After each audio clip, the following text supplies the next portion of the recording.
At 5 o'clock, the two ladies retired to dress, and at 6:30, Elizabeth was summoned to dinner. To the civil inquiries which then poured in, and amongst which she had the pleasure of distinguishing the much superior solicitude of Mr. Bingley's, she could not make a very favourable answer. Jane was by no means better.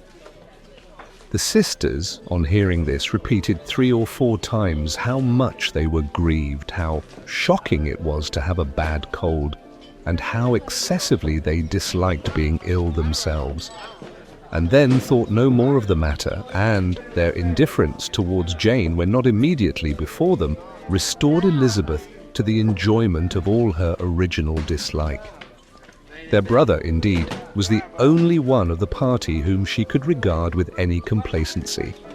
His anxiety for Jane was evident, and his attentions to herself most pleasing, and they prevented her feeling herself so much an intruder as she believed she was considered by the others. She had very little notice from any but him. Miss Bingley was engrossed by Mr. Darcy, her sister scarcely less so. And as for Mr. Hurst, by whom Elizabeth sat, he was an indolent man, who lived only to eat, drink, and play at cards, who, when he found her prefer a plain dish to a ragout, had nothing to say to her. When dinner was over, she returned directly to Jane, and Miss Bingley began abusing her as soon as she was out of the room. Her manners were pronounced to be very bad indeed, a mixture of pride and impertinence. She had no conversation, no style, no taste, no beauty. Mrs. Hurst thought the same and added, "She has nothing, in short, to recommend her, but being an excellent walker. I shall never forget her appearance this morning. She really looked almost wild." "She did indeed, Louisa. I could hardly keep my countenance. Very nonsensical to come at all. Why must she be scampering about the country? Because her sister had a cold. Her hair, so untidy, so blousy." Yes, and her petticoat. I hope you saw her petticoat. 6 inches deep in mud, I'm absolutely certain. And the gown which had been let down to hide it, not doing its office. "Your picture may be very exact, Louisa," said Bingley, "but this was all lost upon me.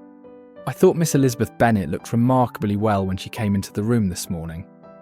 Her dirty petticoat quite escaped my notice."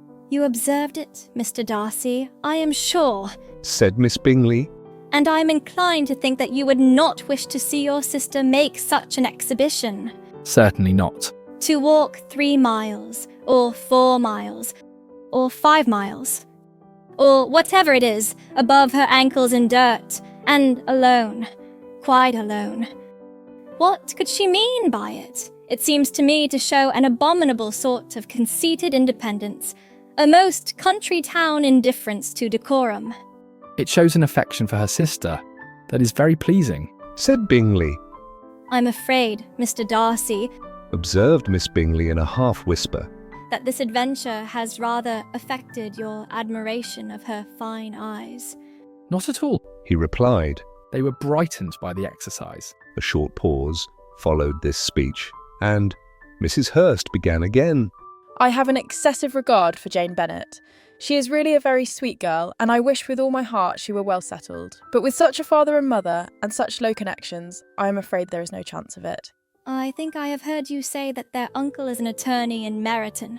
"Yes, and they have another, who lives somewhere near Cheapside." "That is capital," added her sister, and they both laughed heartily. "If they had uncles enough to fill all Cheapside," cried Bingley, "it would not make them one jot less agreeable." "But it must very materially lessen their chance of marrying men of any consideration in the world," replied Darcy. To this speech, Bingley made no answer, but his sisters gave it their hearty assent, and indulged their mirth for some time at the expense of their dear friend's vulgar relations. With a renewal of tenderness, however, they repaired to her room on leaving the dining parlour, and sat with her till summoned to coffee. She was still very poorly, and Elizabeth would not quit her at all till late in the evening, when she had the comfort of seeing her asleep, and when it appeared to her rather right than pleasant that she should go downstairs herself. On entering the drawing room, she found the whole party at loo and was immediately invited to join them. But suspecting them to be playing high, she declined it, and making her sister the excuse, said she would amuse herself for the short time she could stay below with a book. Mr. Hurst looked at her with astonishment. "Do you prefer reading to cards?" Said he. "That is rather singular." Miss Eliza Bennet Said Miss Bingley. despises cards. She is a great reader and has no pleasure in anything else. I deserve neither such praise nor such censure. Cried Elizabeth. I am not a great reader, and I have pleasure in many things. In nursing your sister, I am sure you have pleasure, Said Bingley. and I hope it will soon be increased by seeing her quite well. Elizabeth thanked him from her heart and then walked towards a table where a few books were lying. He immediately offered to fetch her others, all that his library afforded. And I wish my collection were larger for your benefit and my own credit. But I am an idle fellow, and though I have not many, I have more than I ever look into. Elizabeth assured him that she could suit herself perfectly with those in the room. I am astonished Said Miss Bingley. that my father should have left so small a collection of books. What a delightful library you have at Pemberley, Mr. Darcy. It ought to be good. He replied. It has been the work of many generations. And then you have added so much to it yourself. You are always buying books. I cannot comprehend the neglect of a family library in such days as these. Neglect. I am sure you neglect nothing that can add to the beauties of that noble place. Charles, when you build your house, I wish it may be half as delightful as Pemberley. I wish it may. But I would really advise you to make your purchase in that neighbourhood, and take Pemberley for a kind of model. There is not a finer county in England than Derbyshire. With all my heart, I will buy Pemberley itself if Darcy will sell it. I am talking of possibilities, Charles. Upon my word, Caroline, I should think it more possible to get Pemberley by purchase than by imitation. Elizabeth was so much caught by what passed as to leave her very little attention for her book. And soon, laying it wholly aside, she drew near the card table and stationed herself between Mr. Bingley and his eldest sister to observe the game. Is Miss Darcy much grown since the spring? Said Miss Bingley. Will she be as tall as I am? I think she will. She is now about Miss Elizabeth Bennet's height, or rather taller. How I long to see her again. I never met with anybody who delighted me so much. Such a countenance, such manners, and so extremely accomplished for her age. Her performance on the pianoforte is exquisite. It is amazing to me, Said Bingley. how young ladies can have patience to be so very accomplished as they all are. All young ladies accomplished. My dear Charles, what do you mean? Yes, all of them, I think. They all paint tables, cover screens, and net purses. I scarcely know anyone who cannot do all this, and I'm sure I never heard a young lady spoken of for the first time, without being informed that she was very accomplished. Your list of the common extent of accomplishment, Said Darcy. has too much truth. The word is applied to many a woman who deserves it no otherwise than by netting a purse or covering a screen. But I am very far from agreeing with you in your estimation of ladies in general. I cannot boast of knowing more than half a dozen, in the whole range of my acquaintance, that are really accomplished. Nor I am sure. Said Miss Bingley. Then, Observed Elizabeth. you must comprehend a great deal in your idea of an accomplished woman. Yes, I do comprehend a great deal in it. Oh, certainly. Cried his faithful assistant. No one can be really esteemed accomplished who does not greatly surpass what is usually met with. A woman must have a thorough knowledge of music, singing, drawing, dancing, and the modern languages to deserve the word. And besides all this, she must possess a certain something in her air and manner of walking, the tone of her voice, her address and expressions, or the word will be but half deserved. All this she must possess, Added Darcy. and to all this she must yet add something more substantial, in the improvement of her mind by extensive reading. I am no longer surprised at your knowing only 6 accomplished women. I rather wonder now at your knowing any. Are you so severe upon your own sex as to doubt the possibility of all this? I never saw such a woman. I never saw such capacity and taste and application and elegance as you describe united. Mrs. Hurst and Miss Bingley both cried out against the injustice of her implied doubt, and were both protesting that they knew many women who answered this description when Mr. Hurst called them to order, with bitter complaints of their inattention to what was going forward. As all conversation was thereby at an end, Elizabeth soon afterwards left the room. Eliza Bennet Said Miss Bingley when the door was closed on her, is one of those young ladies who seek to recommend themselves to the other sex by undervaluing their own. And with many men, I dare say, it succeeds. But, in my opinion, it is a paltry device, a very mean art. Undoubtedly, replied Darcy, to whom this remark was chiefly addressed. there is meanness in all the arts which ladies sometimes condescend to employ for captivation.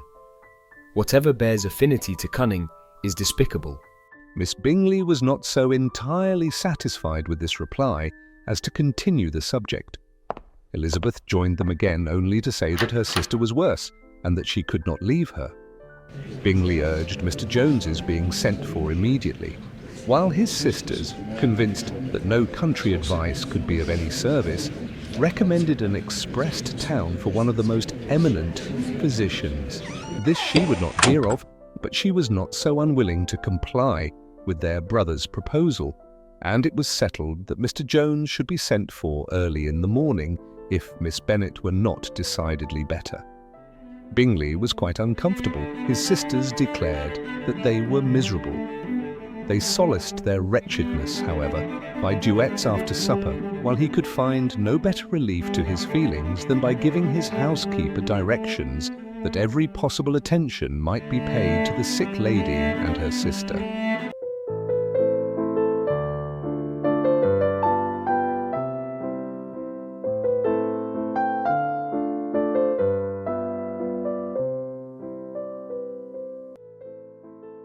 Elizabeth passed the chief of the night in her sister's room,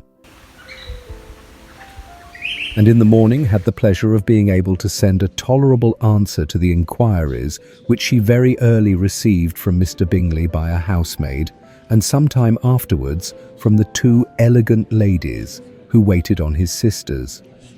In spite of his amendment, however, she requested to have a note sent to Longbourn, desiring her mother to visit Jane and form her own judgment of her situation. The note was immediately dispatched, and its contents as quickly complied with. Mrs. Bennet, accompanied by her two youngest girls, reached Netherfield soon after the family breakfast. Had she found Jane in any apparent danger, Mrs. Bennet would have been very miserable. But being satisfied on seeing her that her illness was not alarming, she had no wish of her recovering immediately, as her restoration to health would probably remove her from Netherfield. She would not listen, therefore, to her daughter's proposal of being carried home. Neither did the apothecary, who arrived about the same time, think it at all advisable. After sitting a little while with Jane, on Miss Bingley's appearance and invitation, the mother and three daughters all attended her into the breakfast parlour. Bingley met them with hopes that Mrs. Bennet had not found Miss Bennet worse than she expected. "Indeed I have, sir," was her answer. "She is a great deal too ill to be moved. Mr. Jones says we must not think of moving her. We must trespass a little longer on your kindness." Removed, cried Bingley. It must not be thought of. My sister, I'm sure, will not hear of her removal. "You may depend upon it, madam," said Miss Bingley with cold civility, "that Miss Bennet shall receive every possible attention while she remains with us." Mrs. Bennet was profuse in her acknowledgments. "I am sure," she added, "if it was not for such good friends, I do not know what would become of her. For she is very ill indeed, and suffers a vast deal, though with the greatest patience in the world, which is always the way with her, for she has, without exception, the sweetest temper I ever met with. I often tell my other girls they are nothing to her. You have a sweet room here, Mr. Bingley." and a charming prospect over that gravel walk. I do not know a place in the country that is equal to Netherfield. You will not think of quitting it in a hurry, I hope, though you have but a short lease. Whatever I do is done in a hurry, replied he. and therefore if I should resolve to quit Netherfield, I should probably be off in 5 minutes. At present, however, I consider myself as quite fixed here. That is exactly what I should have supposed of you. Said Elizabeth. You begin to comprehend me, do you? Cried he, turning towards her. Oh, yes, I understand you perfectly. I wish I might take this for a compliment, but to be so easily seen through, I am afraid, is pitiful. That is as it happens. It does not necessarily follow that a deep, intricate character is more or less estimable than such a one as yours. Lizzie, Cried her mother. remember where you are, and do not run on in the wild manner that you are suffered to do at home. I did not know before Continued Bingley immediately. that you were a studier of character. It must be an amusing study. Yes, but intricate characters are the most amusing. They have at least that advantage. The country Said Darcy. can in general supply but few subjects for such a study. In a country neighbourhood, you move in a very confined and unvarying society. But people themselves alter so much that there is something new to be observed in them forever. Yes, indeed. Cried Mrs. Bennet, offended by his manner of mentioning a country neighbourhood. I assure you, there is quite as much of that going on in the country as in town. Everybody was surprised, and Darcy, after looking at her for a moment, turned silently away. Mrs. Bennet, who fancied she had gained a complete victory over him, continued her triumph. I cannot see that London has any great advantage over the country, for my part, except the shops and public places. The country is a vast deal pleasanter, is not it, Mr. Bingley? When I am in the country, He replied. I never wish to leave it, and when I am in town it is pretty much the same. They have each their advantages, and I can be equally happy in either. Aye, that is because you have the right disposition, but that gentleman Looking at Darcy. seemed to think the country was nothing at all. Indeed, Mamma, you are mistaken. Said Elizabeth, blushing for her mother. You quite mistook Mr. Darcy. He only meant that there were not such a variety of people to be met with in the country as in town, which you must acknowledge to be true.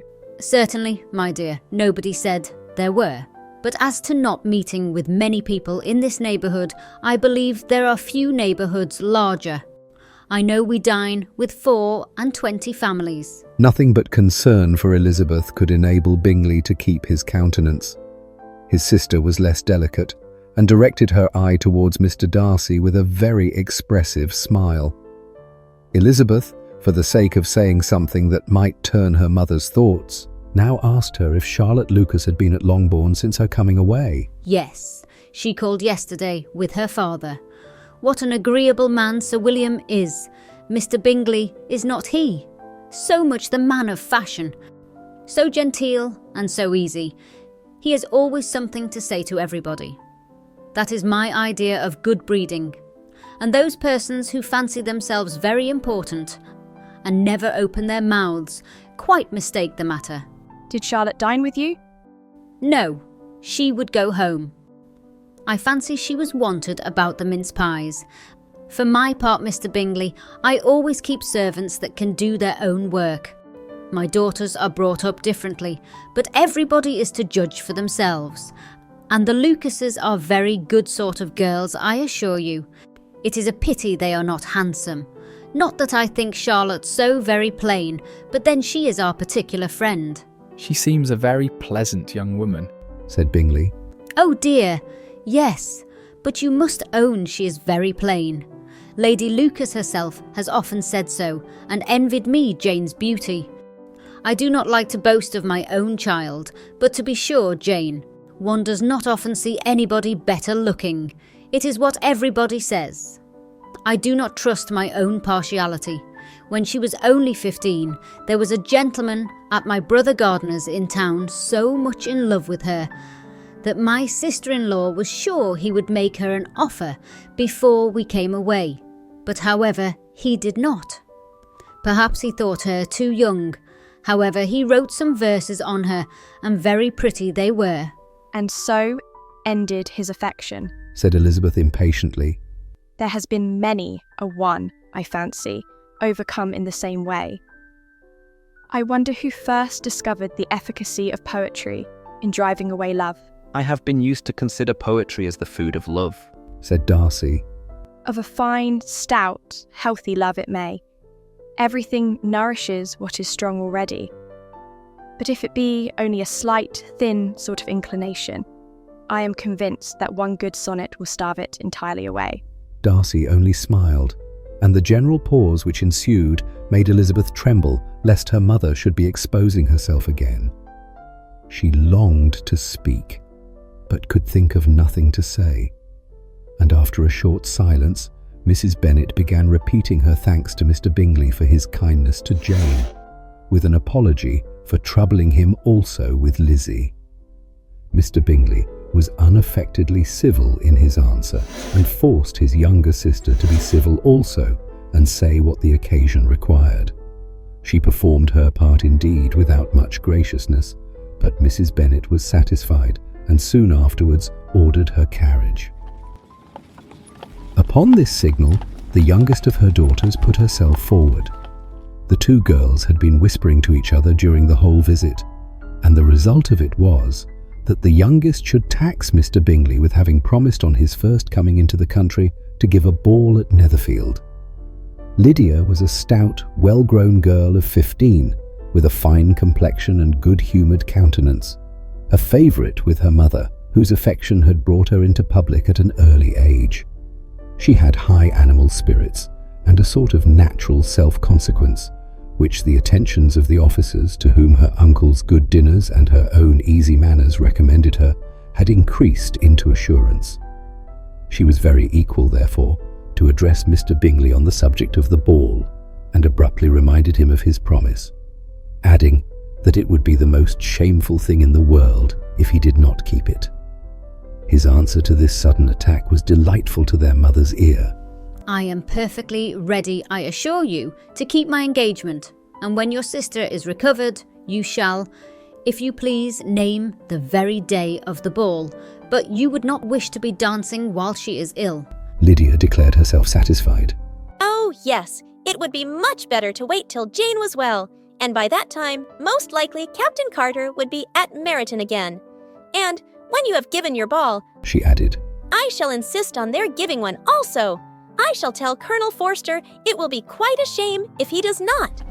Mrs. Bennet and her daughters then departed, and Elizabeth returned instantly to Jane, leaving her own and her relations' behaviour to the remarks of the two ladies and Mr. Darcy, the latter of whom, however, could not be prevailed on to join in their censure of her, in spite of all Miss Bingley's witticisms on fine eyes.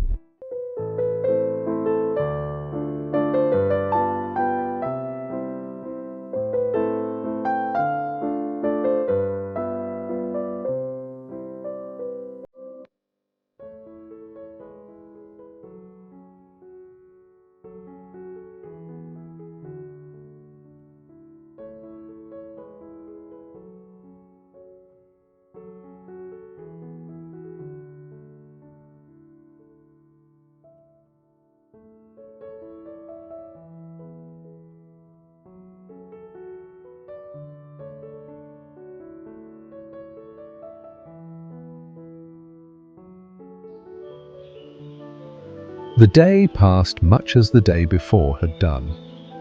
Mrs. Hurst and Miss Bingley had spent some hours of the morning with the invalid, who continued, though slowly, to mend. And in the evening Elizabeth joined their party in the drawing-room. The loo table, however, did not appear. Mr. Darcy was writing, and Miss Bingley, seated near him, was watching the progress of his letter, and repeatedly calling off his attention by messages to his sister. Mr. Hurst and Mr. Bingley were at piquet, and Mrs. Hurst was observing their game. Elizabeth took up some needlework, and was sufficiently amused in attending to what passed between Darcy and his companion.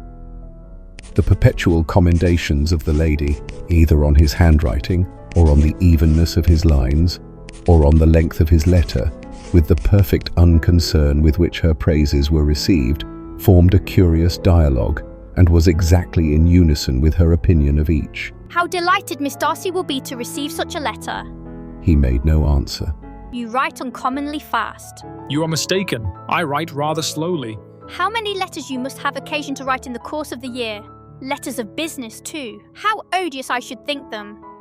It is fortunate, then, that they fall to my lot instead of to yours. Pray tell your sister that I long to see her. I have already told her so once, by your desire. I am afraid you do not like your pen. Let me mend it for you. I mend pens remarkably well. Thank you, but I always mend my own. How can you contrive to write so even? He was silent. Tell your sister I am delighted to hear of her improvement on the harp, and pray let her know that I am quite in raptures with her beautiful little design for a table, and I think it infinitely superior to Miss Grantley's. Will you give me leave to defer your raptures till I write again? At present I have not room to do them justice. Oh, it is of no consequence. I shall see her in January. But do you always write such charming long letters to her, Mr. Darcy? They are generally long, but whether always charming, it is not for me to determine. It is a rule with me that a person who can write a long letter with ease cannot write ill. That will not do for a compliment to Darcy, Caroline, cried her brother. because he does not write with ease. He studies too much for words of 4 syllables. Do not you, Darcy? My style of writing is very different from yours. Oh, cried Miss Bingley. Charles writes in the most careless way imaginable. He leaves out half his words and blots the rest. My ideas flow so rapidly that I have not time to express them, by which means my letters sometimes convey no ideas at all to my correspondents. Your humility, Mr. Bingley, said Elizabeth. must disarm reproof. Nothing is more deceitful, said Darcy, than the appearance of humility. It is often only carelessness of opinion, and sometimes an indirect boast. And which of the two do you call my little recent piece of modesty?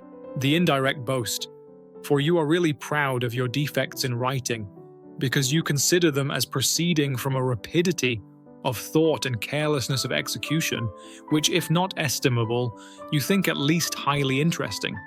The power of doing anything with quickness is always much prized by the possessor, and often without any attention to the imperfection of the performance.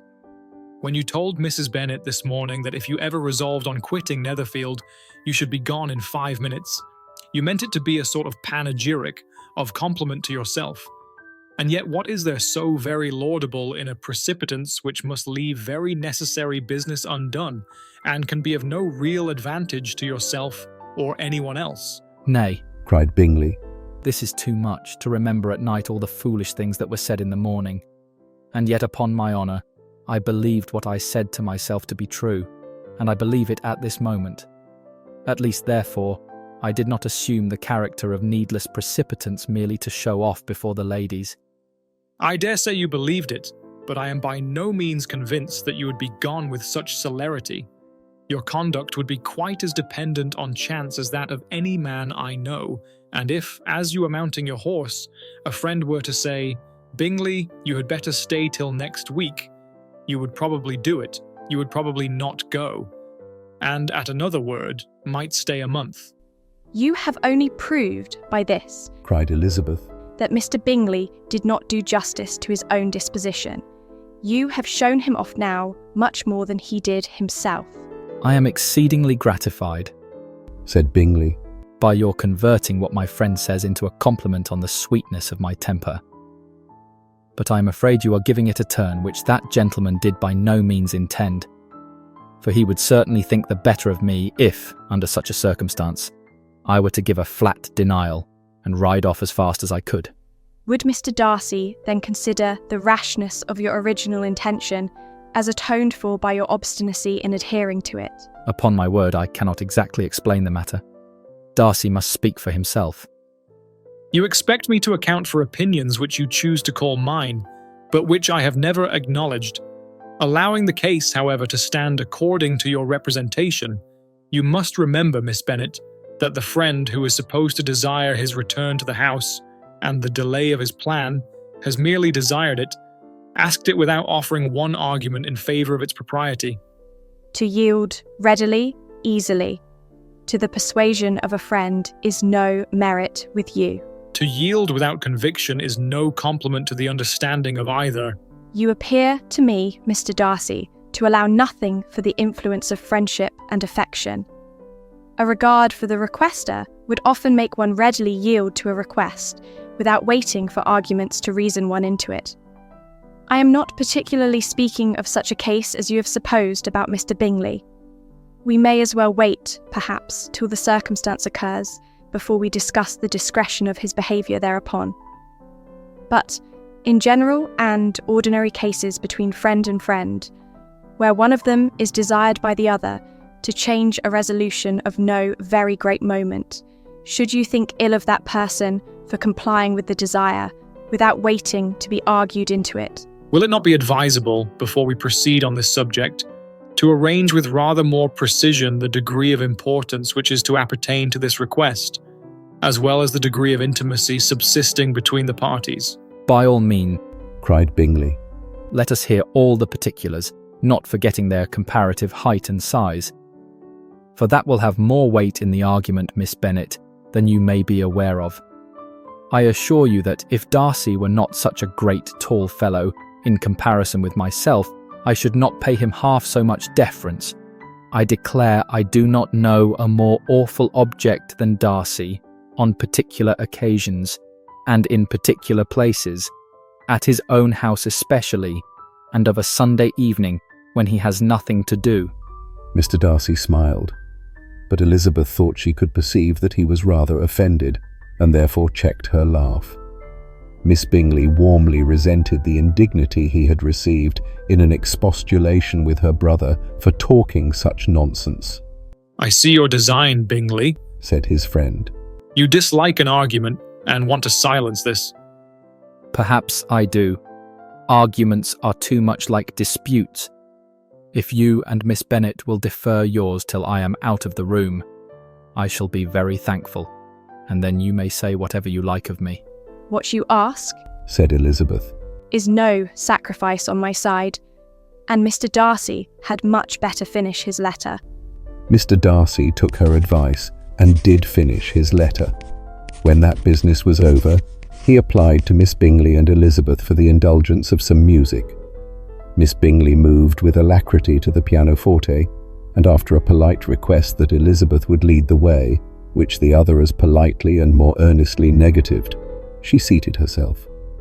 Mrs. Hurst sang with her sister, and while they were thus employed, Elizabeth could not help observing, as she turned over some music books that lay on the instrument, how frequently Mr. Darcy's eyes were fixed on her. She hardly knew how to suppose that she could be an object of admiration to so great a man, and yet that he should look at her because he disliked her was still more strange. She could only imagine, however, at last, that she drew his notice because there was a something about her more wrong and reprehensible, according to his ideas of right, than in any other person present. The supposition did not pain her. She liked him too little to care for his approbation. After playing some Italian songs, Miss Bingley varied the charm by a lively Scotch air, and soon afterwards Mr. Darcy, drawing near Elizabeth, said to her, "Do not you feel a great inclination, Miss Bennet, to seize such an opportunity of dancing a reel?" She smiled, but made no answer. He repeated the question with some surprise at her silence. "Oh," said she, "I heard you before, but I could not immediately determine what to say in reply. You wanted me, I know, to say, yes, that you might have the pleasure of despising my taste. But I always delight in overthrowing those kind of schemes, and cheating a person of their premeditated contempt. I have, therefore, made up my mind to tell you that I do not want to dance a reel at all, and now despise me if you dare." "Indeed, I do not dare."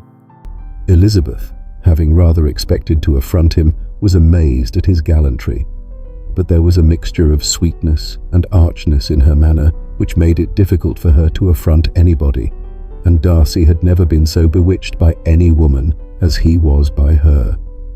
He really believed that, were it not for the inferiority of her connections, he should be in some danger. Miss Bingley saw or suspected enough to be jealous, and her great anxiety for the recovery of her dear friend Jane received some assistance from her desire of getting rid of Elizabeth. She often tried to provoke Darcy into disliking her guest by talking of their supposed marriage and planning his happiness in such an alliance. I hope said she, as they were walking together in the shrubbery the next day. you will give your mother-in-law a few hints when this desirable event takes place as to the advantage of holding her tongue, and if you can compass it, do cure the younger girls of running after the officers. And if I may mention so delicate a subject, endeavour to check that little something bordering on conceit and impertinence which your lady possesses. Have you anything else to propose for my domestic felicity? Oh, yes. Do let the portraits of your uncle and Aunt Phillips be placed in the gallery at Pemberley. Put them next to your great-uncle the judge. They are in the same profession, you know, only in different lines. As for your Elizabeth's picture, you must not attempt to have it taken, for what painter could do justice to those beautiful eyes? It would not be easy indeed to catch their expression, but their colour and shape and the eyelashes so remarkably fine might be copied. At that moment they were met from another walk by Mrs. Hurst and Elizabeth herself. I did not know that you intended to walk, said Miss Bingley, in some confusion lest they had been overheard. You used us abominably ill, answered Mrs. Hurst, running away without telling us that you were coming out. Then, taking the disengaged arm of Mr. Darcy, she left Elizabeth to walk by herself. The path just admitted 3. Mr. Darcy felt their rudeness and immediately said, This walk is not wide enough for our party. We had better go into the avenue. But Elizabeth, who had not the least inclination to remain with them, laughingly answered, No, no, stay where you are. You are charmingly grouped and appear to uncommon advantage. The picturesque would be spoilt by admitting a 4th. Goodbye. She then ran gaily off, rejoicing as she rambled about in the hope of being at home again in a day or 2. Jane was already so much recovered as to intend leaving her room for a couple of hours that evening.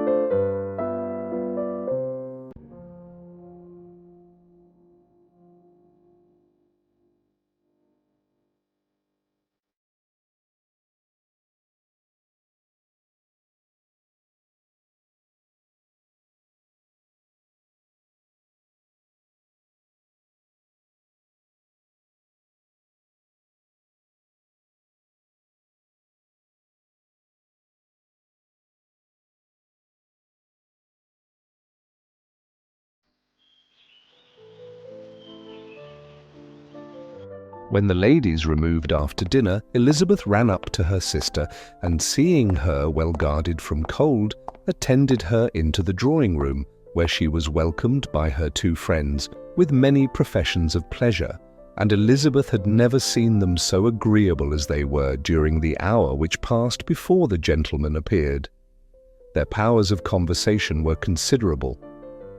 They could describe an entertainment with accuracy, relate an anecdote with humour, and laugh at their acquaintance with spirit.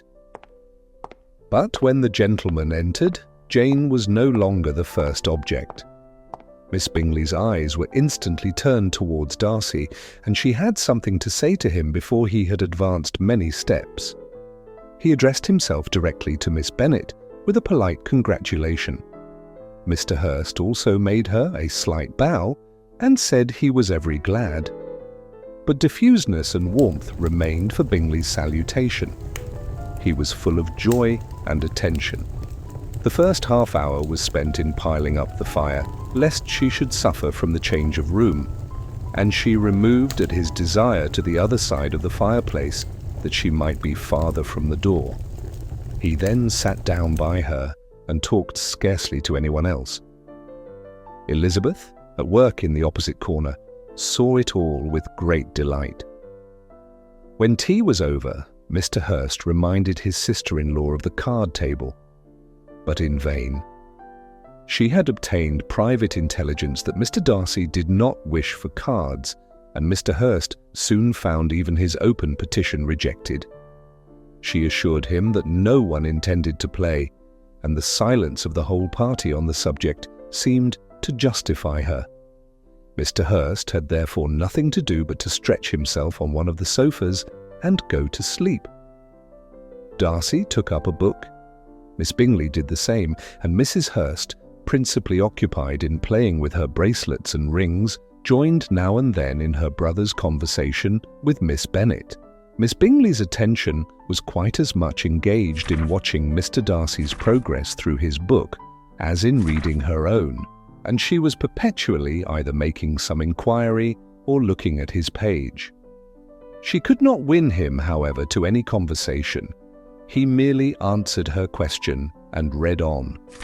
At length, quite exhausted by the attempt to be amused with her own book, which she had only chosen because it was the second volume of his, she gave a great yawn and said, "How pleasant it is to spend an evening in this way. I declare, after all, there is no enjoyment like reading. How much sooner one tires of anything than of a book. When I have a house of my own, I shall be miserable if I have not an excellent library." No one made any reply. She then yawned again, threw aside her book, and cast her eyes round the room in quest of some amusement, when, hearing her brother mentioning a ball to Miss Bennet, she turned suddenly towards him and said, "By the by, Charles, are you really serious in meditating a dance at Netherfield? I would advise you, before you determine on it, to consult the wishes of the present party. I am much mistaken if there are not some among us to whom a ball would be rather a punishment than a pleasure." If you mean Darcy, cried her brother, he may go to bed, if he chooses, before it begins. But as for the ball, it is quite a settled thing, and as soon as Nichols has made white soup enough, I shall send round my cards. "I should like balls infinitely better," she replied, "if they were carried on in a different manner, but there is something insufferably tedious in the usual process of such a meeting. It would surely be much more rational if conversation instead of dancing made the order of the day." Much more rational, my dear Caroline, I dare say, but it would not be near so much like a ball. Miss Bingley made no answer, and soon afterwards got up and walked about the room. Her figure was elegant, and she walked well, but Darcy, at whom it was all aimed, was still inflexibly studious. In the desperation of her feelings, she resolved on one effort more, and turning to Elizabeth, said, "Miss Eliza Bennet, let me persuade you to follow my example and take a turn about the room. I assure you it is very refreshing after sitting so long in one attitude." Elizabeth was surprised, but agreed to it immediately. Miss Bingley succeeded no less in the real object of her civility. Mr. Darcy looked up. He was as much awake to the novelty of attention in that quarter as Elizabeth herself could be, and unconsciously closed his book. He was directly invited to join their party, but he declined it, observing that he could imagine but two motives for their choosing to walk up and down the room together, with either of which motives his joining them would interfere. What could he mean? She was dying to know what could be his meaning, and asked Elizabeth whether she could at all understand him. "Not at all," was her answer.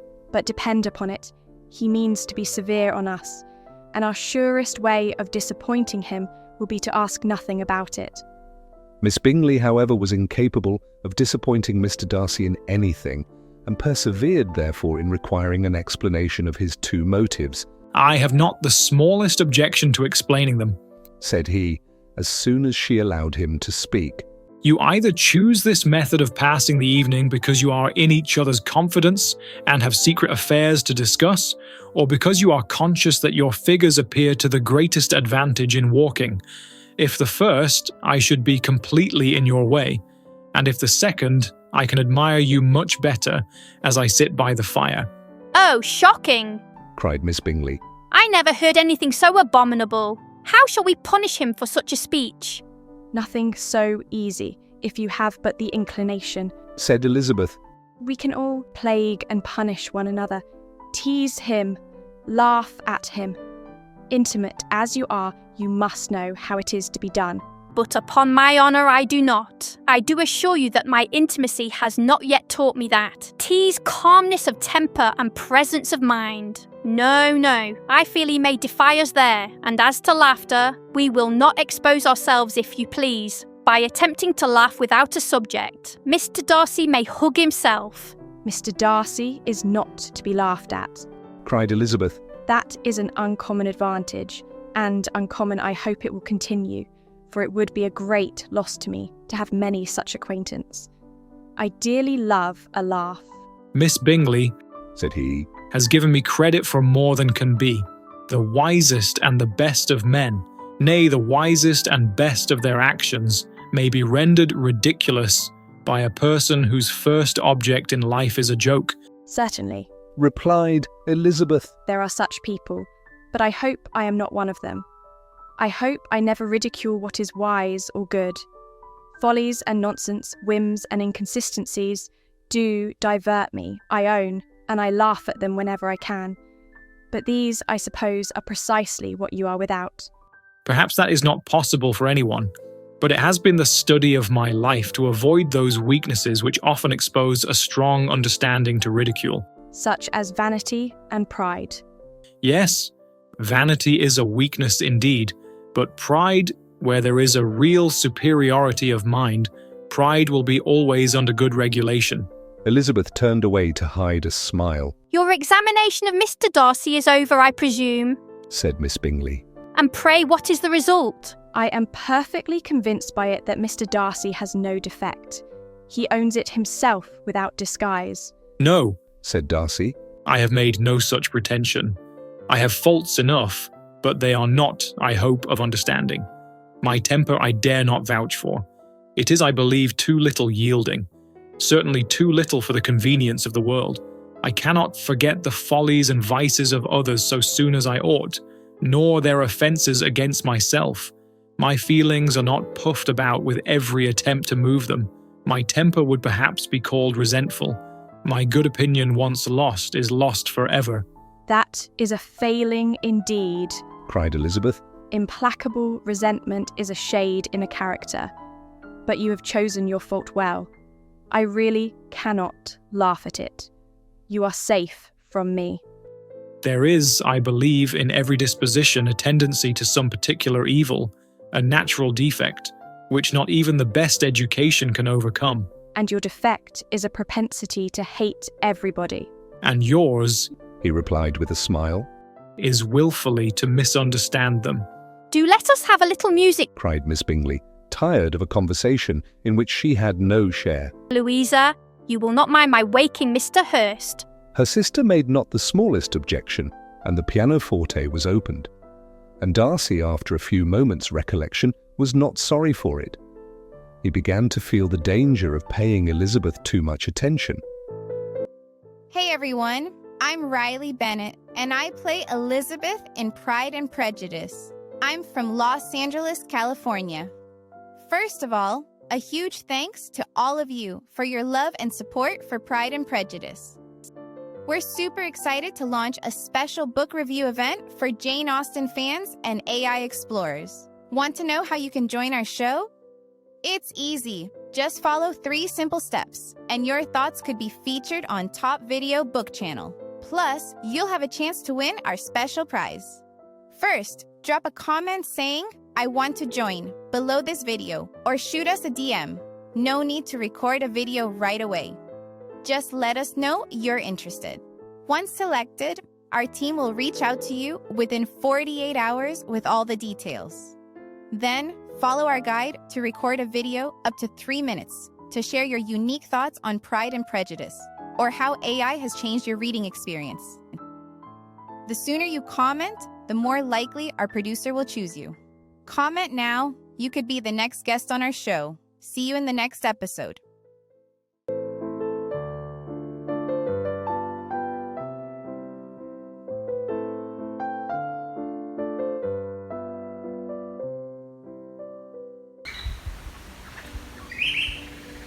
In consequence of an agreement between the sisters, Elizabeth wrote the next morning to her mother to beg that the carriage might be sent for them in the course of the day. But Mrs. Bennet, who had calculated on her daughters remaining at Netherfield till the following Tuesday, which would exactly finish Jane's week, could not bring herself to receive them with pleasure before.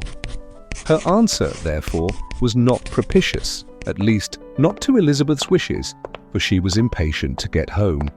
Mrs. Bennet sent them word that they could not possibly have the carriage before Tuesday, and in her postscript it was added that if Mr. Bingley and his sister pressed them to stay longer, she could spare them very well. Against staying longer, however, Elizabeth was positively resolved, nor did she much expect it would be asked, and fearful, on the contrary, as being considered as intruding themselves needlessly long, she urged Jane to borrow Mr. Bingley's carriage immediately, and at length it was settled that their original design of leaving Netherfield that morning should be mentioned and the request made. The communication excited many professions of concern, and enough was said of wishing them to stay at least till the following day to work on Jane, until the morrow their going was deferred. Miss Bingley was then sorry that she had proposed the delay, for her jealousy and dislike of one sister much exceeded her affection for the other. The master of the house heard with real sorrow that they were to go so soon, and repeatedly tried to persuade Miss Bennet that it would not be safe for her, that she was not enough recovered, but Jane was firm where she felt herself to be right. To Mr. Darcy it was welcome intelligence. Elizabeth had been at Netherfield long enough.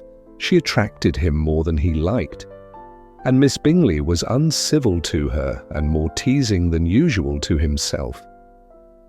He wisely resolved to be particularly careful that no sign of admiration should now escape him, nothing that could elevate her with the hope of influencing his felicity.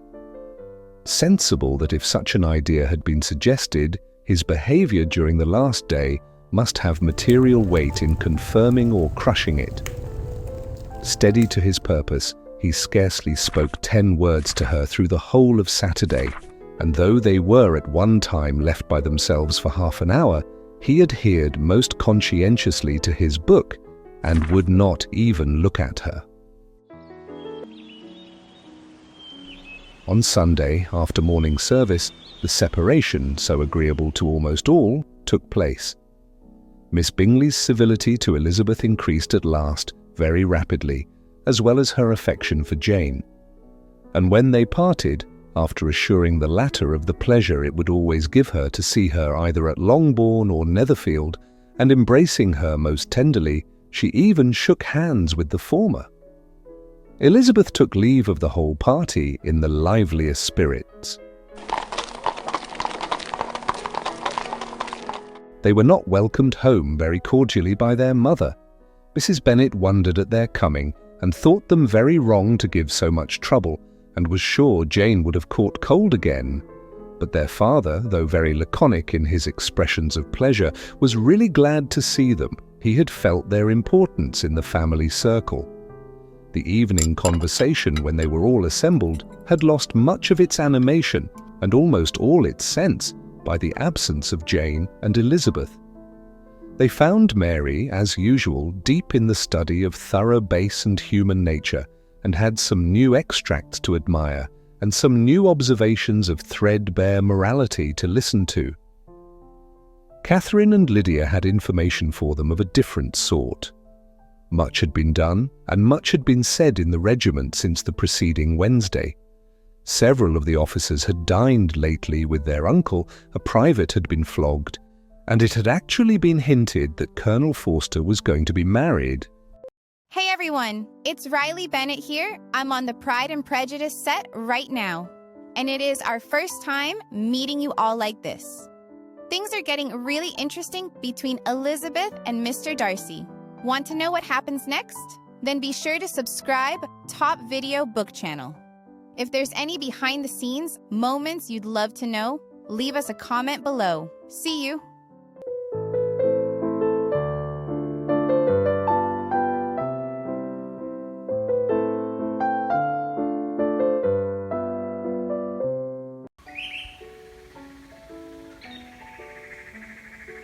I hope, my dear, said Mr. Bennet, to his wife as they were at breakfast the next morning. "That you have ordered a good dinner today, because I have reason to expect an addition to our family party." Who do you mean, my dear? I know of nobody that is coming, I am sure, unless Charlotte Lucas should happen to call in, and I hope my dinners are good enough for her. I do not believe she often sees such at home. "The person of whom I speak is a gentleman and a stranger." Mrs. Bennet's eyes sparkled. A gentleman and a stranger. It is Mr. Bingley, I am sure. Why, Jane, you never dropped a word of this, you sly thing. Well, I am sure I shall be extremely glad to see Mr. Bingley. But, good Lord, how unlucky! There is not a bit of fish to be got today. Lydia, my love, ring the bell. I must speak to Hill this moment. "It is not Mr. Bingley," said her husband. "It is a person whom I never saw in the whole course of my life."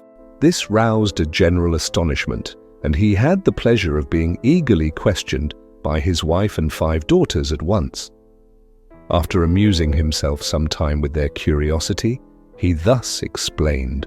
"About a month ago, I received this letter, and about a fortnight ago, I answered it, for I thought it a case of some delicacy and requiring early attention. It is from my cousin, Mr. Collins, who, when I am dead, may turn you all out of this house as soon as he pleases." "Oh, my dear," cried his wife. "I cannot bear to hear that mentioned. Pray do not talk of that odious man. I do think it is the hardest thing in the world that your estate should be entailed away from your own children, and I am sure if I had been you, I should have tried long ago to do something or other about it." Jane and Elizabeth attempted to explain to her the nature of an entail. They had often attempted it before, but it was a subject on which Mrs. Bennet was beyond the reach of reason, and she continued to rail bitterly against the cruelty of settling an estate away from a family of 5 daughters in favour of a man whom nobody cared anything about. "It certainly is a most iniquitous affair," said Mr. Bennet, "and nothing can clear Mr. Collins from the guilt of inheriting Longbourn. But if you will listen to his letter, you may perhaps be a little softened by his manner of expressing himself." "No, that I am sure I shall not. And I think it was very impertinent of him to write to you at all, and very hypocritical. I hate such false friends. Why could not he keep on quarrelling with you, as his father did before him?" "Why, indeed. He does seem to have had some filial scruples on that head, as you will hear. Hunsford, near Westerham, Kent, 15th October.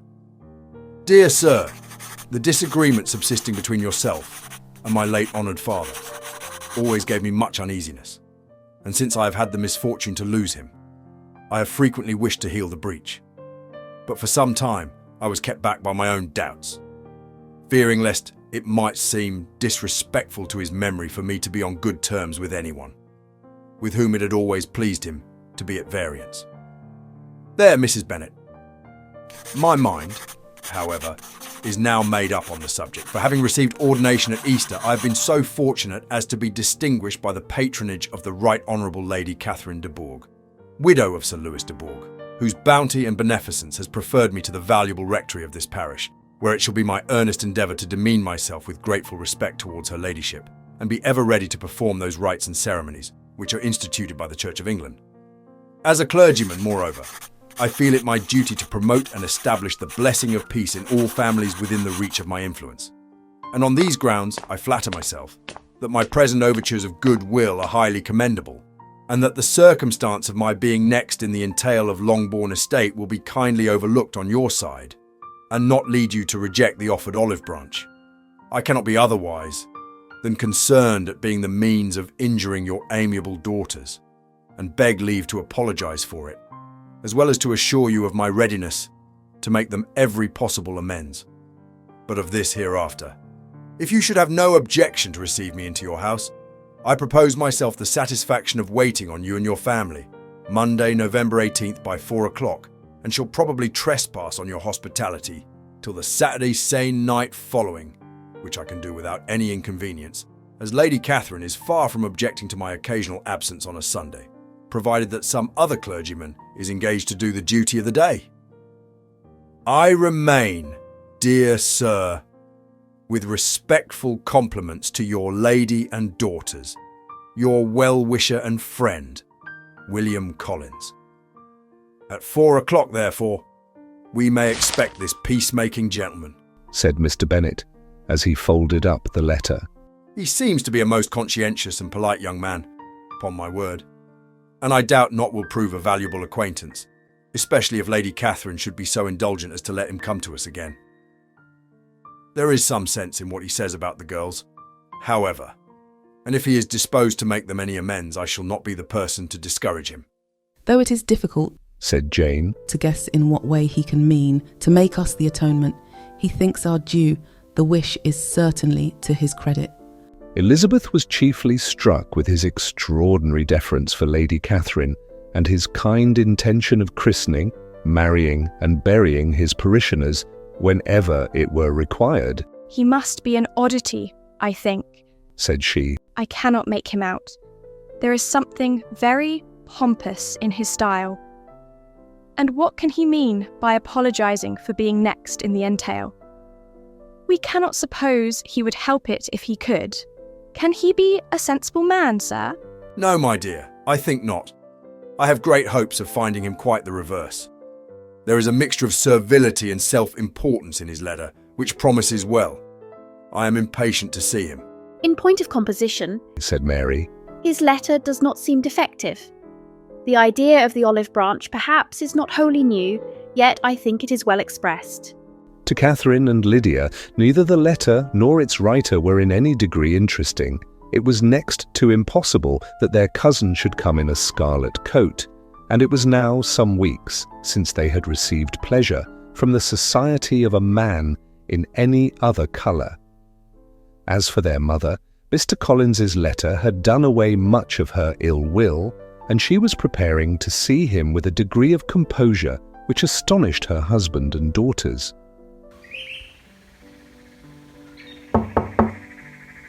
Mr. Collins was punctual to his time and was received with great politeness by the whole family. Mr. Bennet indeed said little, but the ladies were ready enough to talk, and Mr. Collins seemed neither in need of encouragement nor inclined to be silent himself. He was a tall, heavy-looking young man of 25. His air was grave and stately, and his manners were very formal. He had not been long seated before he complimented Mrs. Bennet on having so fine a family of daughters, said he had heard much of their beauty, but that in this instance fame had fallen short of the truth, and added that he did not doubt her seeing them all in due time well disposed of in marriage. This gallantry was not much to the taste of some of his hearers, but Mrs. Bennet, who quarrelled with no compliments, answered most readily. You are very kind, sir, I am sure, and I wish with all my heart it may prove so, for else they will be destitute enough. Things are settled so oddly. You allude perhaps to the entail of this estate. Ah, sir, I do indeed. It is a grievous affair to my poor girls, you must confess. Not that I mean to find fault with you, for such things I know are all chance in this world. There is no knowing how estates will go when once they come to be entailed. I am very sensible, madam, of the hardship to my fair cousins, and could say much on the subject, but that I am cautious of appearing forward and precipitate. But I can assure the young ladies that I come prepared to admire them. At present I will not say more, but perhaps when we are better acquainted. He was interrupted by a summons to dinner, and the girls smiled on each other. They were not the only objects of Mr. Collins's admiration.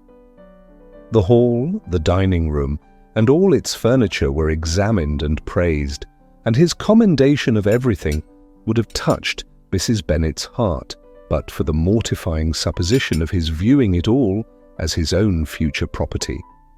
The dinner, too, in its turn, was highly admired, and he begged to know to which of his fair cousins the excellence of its cookery was owing.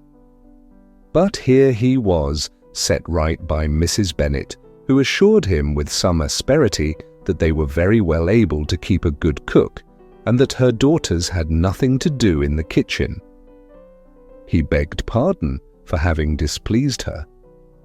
In a softened tone she declared herself not at all offended, but he continued to apologize for about a quarter of an hour. Hey guys, I'm Zane Hawthorne, and you might know me as Mr. Darcy in our show. We're deep in production right now, and let me tell you, bringing this iconic character to life has been both a challenge and an absolute joy. I can't wait for you all to experience this journey with us. So, stay tuned, and if you haven't already, make sure to subscribe to the Top Videobook channel. See you soon!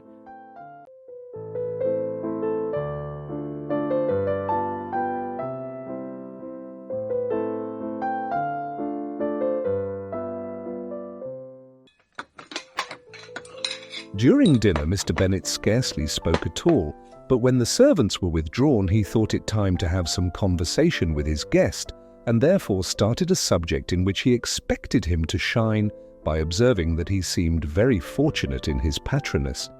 Lady Catherine de Bourgh's attention to his wishes and consideration for his comfort appeared very remarkable. Mr. Bennet could not have chosen better. Mr. Collins was eloquent in her praise. The subject elevated him to more than usual solemnity of manner, and with a most important aspect he protested that he had never in his life witnessed such behaviour in a person of rank, such affability and condescension as he had himself experienced from Lady Catherine. She had been graciously pleased to approve of both the discourses which he had already had the honour of preaching before her. She had also asked him twice to dine at Rosings, and had sent for him only the Saturday before to make up her pool of quadrille in the evening. Lady Catherine was reckoned proud by many people he knew, but he had never seen anything but affability in her. She had always spoken to him as she would to any other gentleman. She made not the smallest objection to his joining in the society of the neighbourhood, nor to his leaving his parish occasionally for a week or two to visit his relations.